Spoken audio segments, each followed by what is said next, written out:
Throughout the solas, the accent is on the qualifier alone.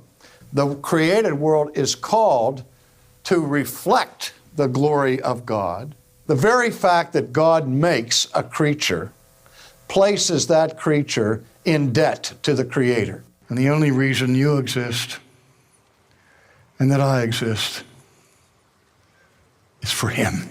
There's nothing inherently dignified about dirt, and that's what we've been made from. The reason why you count is because God says you count.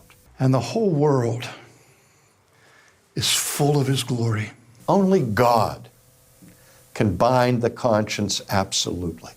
A peasant, armed with one verse of Scripture, has more authority than a pope or a church council who does not have Scripture. This is crossed out by the Reformers, this is crossed out by the Reformers, and my inherent righteousness is crossed out so that you have faith alone, grace alone, Christ alone. The divine prerogative for mercy and grace is, I will have mercy on whom I will have mercy.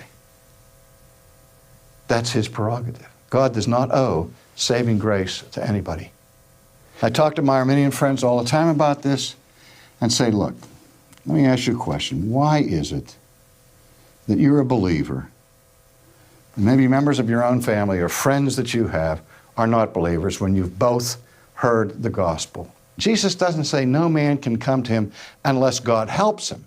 He says no man can come to Him unless God, in fact, gives it to him. No one is saved just because they affirm the doctrine of justification. What happens if you deny the doctrine of justification by faith alone?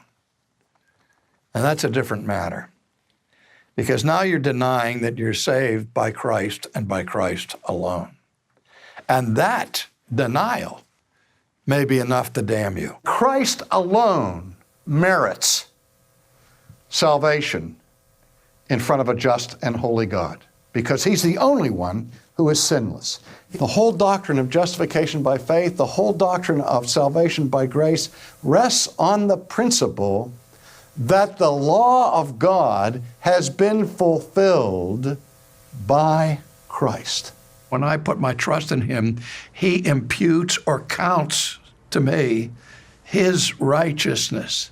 And on the basis of that imputed righteousness, God declares me just right now. So that if I die right now, I go to heaven right now because I have all the righteousness I will ever need to get there, namely the righteousness of Jesus Christ. That's good news. If you reject that, you're rejecting the gospel.